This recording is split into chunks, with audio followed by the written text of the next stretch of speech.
کئی نئے سوال بھی اٹھائے.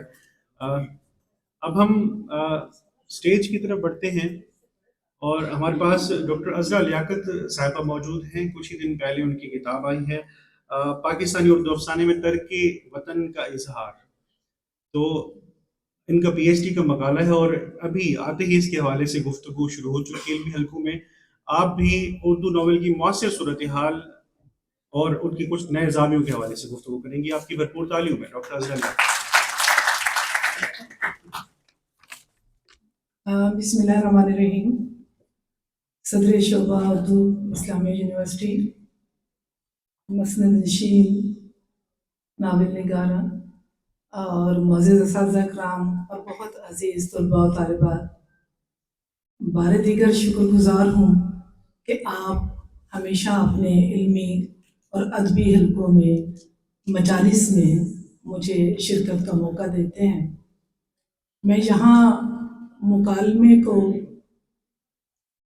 آگے بڑھاتے ہوئے کتنی کامیاب ہوتی ہوں وہ ایک الگ بات ہے، لیکن خوشی یہ ہوتی ہے کہ ہمیشہ سیکھ کر جاتی ہوں. اور یہ ادبی کانفرنسز جو ہیں وہ اس حوالے سے ایک بہت بڑا ذریعہ ہے ادب فہمی کا.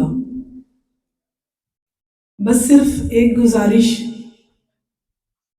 کہ اس بار آپ نے کڑا امتحان لیا یہاں مقالہ نگاروں کا کہ ناول نگار بٹھا دیے ہمارے ساتھ اور پھر ہمیں کہا کہ معاصر فکشن وہ کیا ہے اس کو سمجھے. تو صدر شعبہ کو صرف یہی عرض کرنی ہے کہ غالب کے اس شعر کی آج زیادہ مجھے سمجھ آ رہی ہے، کیا کیا خضر نے سکندر سے، اب کسے رہنما کرے کوئی. تو ڈرامہ جب پیش کیا جا رہا ہوتا ہے تو اس میں حفظ ما تقدم کے طور پر یہ ایک لائن آتی ہے کہ کردار و واقعات کی مماثلت جو ہے وہ محض اتفاقیہ ہوگی. تو معذرت ہوگی اگر کوئی اس طرح کا پہلو سامنے آئے. پہلی بات جو میں ادب کا قاری اور ادنا طالب علم ہونے کی حیثیت سے سمجھتی ہوں وہ یہ ہے کہ قصہ جو ہے، کہانی جو ہے، بنیادی طور پر قاری ماضی میں بھی اسی سے جڑا ہوا تھا اور اب بھی اسی سے جڑنا چاہتا ہے. ہم نے بہت سے تجربات کیے، بہت سے تجربات کرنے کی کوشش کی، نہ تو جڑ سکے اور نہ حظ اٹھا سکے. ہم کہتے تو ہیں کہ تخلیق کار جو ہے وہ بلند ہے، ہماری تحقیق اور تنقید جو ہے اسی سے جڑی ہے، لیکن جب ہم یہ کہتے ہیں کہ ہمارا ناول نگار، ہمارا کہانی کار یہ نہیں دے رہا، یہ نہیں کر رہا، تو کہیں ایسا تو نہیں کہ ہم اس کو سراسیمہ کر رہے ہیں، اس کو بھی ڈرا رہے ہیں کہ آئندہ کہانی دیتے ہوئے سوچ سمجھ کے قلم اٹھائیے گا. اور اگر ایسا ہو گیا تو یاد رکھیے گا کہ خاموشی کے وہ وقفے جو بہت ضروری ہیں، جن کو توڑنا وہ ٹوٹ نہیں پائیں گے. ہمارا عام قاری اور یہاں کا عام شخص جو بات نہیں کر سکتا وہ ہمارا ناول نگار، ہمارا کہانی کار جرأت کے ساتھ کر رہا ہے.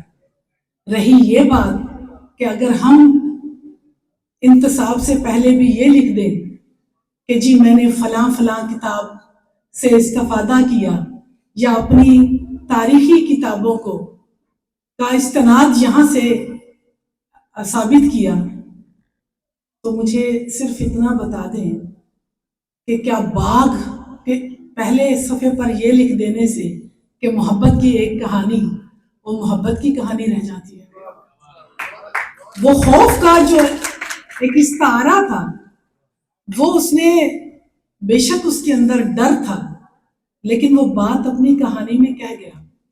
دوسری بات، بانو قدسیہ کی بات آپ نے کہی، بلا شبہ والدین جو ہے شاید پڑھ کے اس کو اپنی بیٹیوں کو یونیورسٹیز نہ بھیجیں، اور آپ کی بات درست ہے، میں آپ سے اتفاق کرتی ہوں.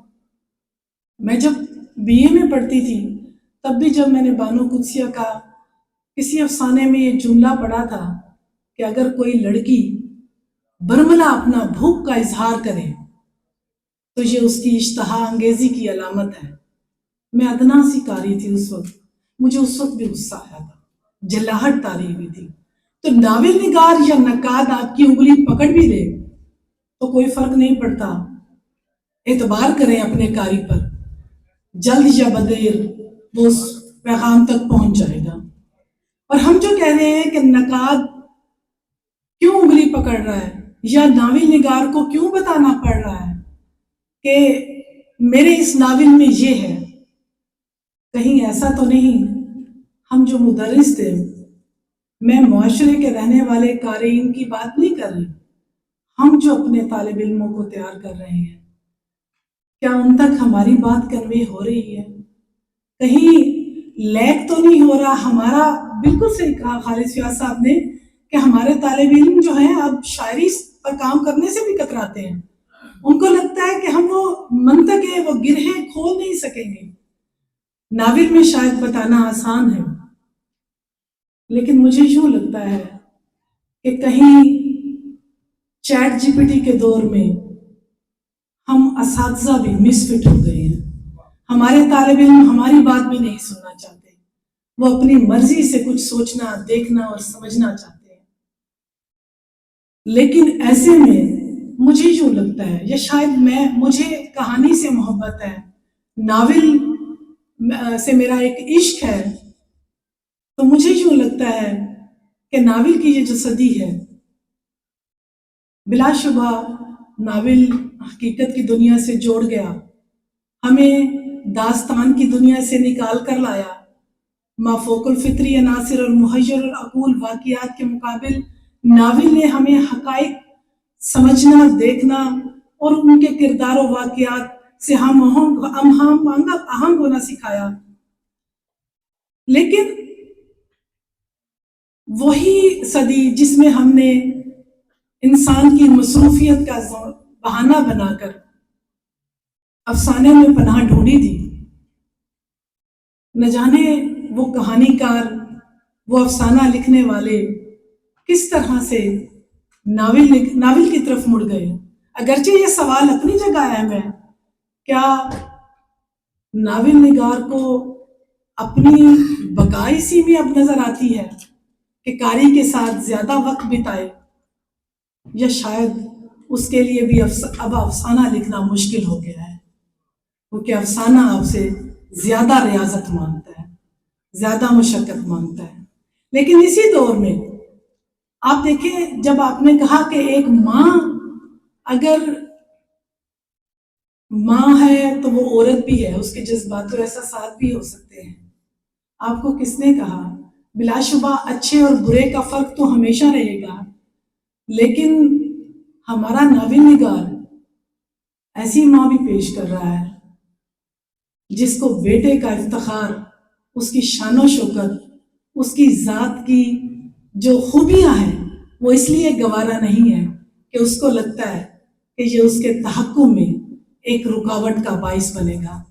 آپ ہڑپا کی بڑی ملکانی کا کردار دیکھ لیں، جسے شیزوفرینیا کا شکار بیٹا اپنا محبوب ہے، مگر وہ بیٹا عزیز نہیں ہے جو اپنے اندر کچھ قائدانہ صلاحیتیں، کچھ سخاوت، کچھ اصرار اور کچھ استفسارات رکھتا ہے.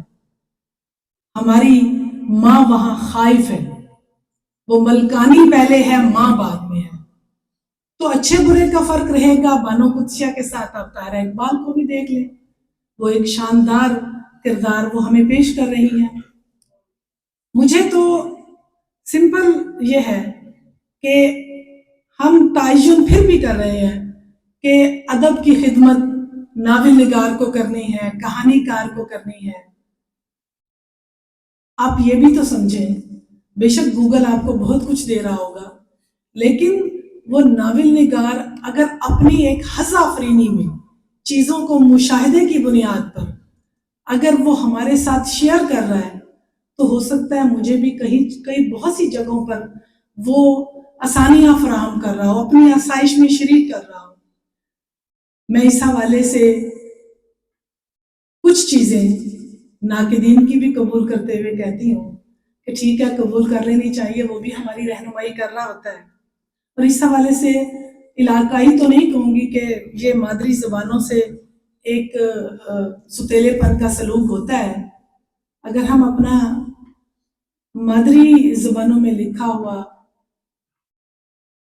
لٹریچر دیکھیں، اشو لال کا بھی ذکر آپ کرتے ہیں، رفعت عباس صاحب کا ناول جو ہے نیلیاں سلاں پچھو، میں نے ان کے ناول کے ذریعے سے ملتان کو ایک اور طرح سے دریافت کیا. انہوں نے حاکم کا جو ایک ڈر تھا اور ہمارے کچھ لہجوں اور کچھ لفظوں کی ادائیگی میں جو خوف حائل تھا، ان کے ناول نے اس پر رٹ قائم کی. وہ ناول ایک رٹ کی حیثیت اختیار کر گیا اور مجھے وہ تفاخر دے گیا کہ میں اپنی زبان میں آپ سے کلام کروں. اسی طرح سے میں ایک دم سے نام بھول گیا، حفیظ خان صاحب کا ناول پچھلے دنوں ہر ایک جنم کی جان ماں. مجھے بہاولپور جب بھی میں آئی، نوابین جو یہاں ہیں ان کے ایک ظاہر ہے کہ بلا شبہ ایک محبت ہوتی ہے اپنے علاقے سے، اپنے عہد کے لوگوں سے، اور اگر وہ صاحب مسند بھی ہوں تو ہماری محبت جو ہوتی ہے اس کا اظہار ہم پر لازم بھی ہو جاتا ہے اور ہم کرتے رہتے ہیں. لیکن ان کے ناول میں بھی یہاں کے نوابین سے کچھ سوالات ہیں، کچھ استفسارات ہیں اور کچھ اصرار ہیں، اور یہ سوال وہاں اپنی جگہ پر موجود ہے کہ اگر اقتدار آپ کے سامنے ہو اور وہ ختم بھی ہو رہا ہو تو آپ کو اس پر مفاہمت نہیں کرنی چاہیے. آپ زندہ پھر بھی رہتے ہیں اپنے انکار کی صورت میں بھی. تو یہ میرے ناول نگار نے مجھے بتایا. پھر آپ گلوبلائزیشن کی بات کرتے ہیں، عالمگیریت کی بات کرتے ہیں، آپ کہتے ہیں جی ہمارا ایک اس طرح سے مکالمہ ہونا چاہیے، انٹریکشن ہونا چاہیے، بلا شبہ ہونا چاہیے، یہ بہت ضروری ہے. لیکن پہلے آپ کو اپنی دھرتی، اپنی زمین، اپنی ثقافت، اپنی تہذیب، اس پر اعتماد تو پیدا ہونا چاہیے. آپ مکالمہ تو تبھی کرتے ہیں نا جب آپ اصرار کرتے ہیں اپنی چیزوں پر. یہ اصرار بھی وہ آپ تاریخی ناول لکھنے والا آپ کے تہذیب سے جڑا شخص جو ہے وہ آپ کی انگلی پکڑ کے لے کے جاتا ہے. پھر لفظوں کے انتخاب میں بھی، یا چلیں میں ابھی بلکہ اس بات کو ابھی موڑتی ہوں اس طرف کہ ہم جب یہ کہتے ہیں کہ جی ناول نگار ہمیں کیوں بتا رہا ہے کہ اس نے کیا کیا، یہ اقرار کئی چاند تھے سر آسماں کے پیش لفظ میں بھی ہے کہ انہوں نے کن کن کتابوں سے استفادہ کیا، یہ اقرار ہر ایک جنم کی جانماں میں بھی ہے. لیکن آپ مجھے بتائیں کہ تاریخی حوالے سے تو ہو سکتا ہے غالب کا نام ہے وہاں اور کچھ اور کردار ہیں، مارٹن بلیک بھی ہے، ولیم فریزر بھی ہے، تاریخی کردار لیے ہیں. کیا خانم کا کردار جو ہے وہ کسی گوگل نے بتایا ہوا ہے یا کسی مورخ کا دیا ہوا ہے؟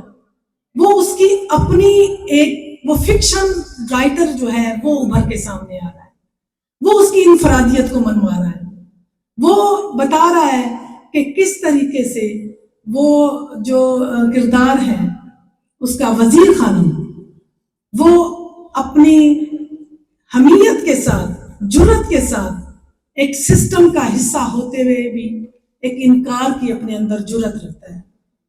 تو معاونت اگر کر رہا ہے تو کوئی فرق نہیں پڑتا. اور اسی طرح سے آپ ذرا یہ دیکھیں کہ ہمارے پاس بلا شبہ امراؤ جان ادا بہت شاندار پچھلی صدی کا آپ ناول کہتے ہیں. 125 سال بعد اگر انیس اشفاق لکھنؤ کی تہذیب و معاشرت کو پیش کر رہا ہے تو کیا اس کو پڑھتے ہوئے اب حظ نہیں اٹھا رہے؟ ہم اسی طرح سے حظ اٹھا رہے ہیں.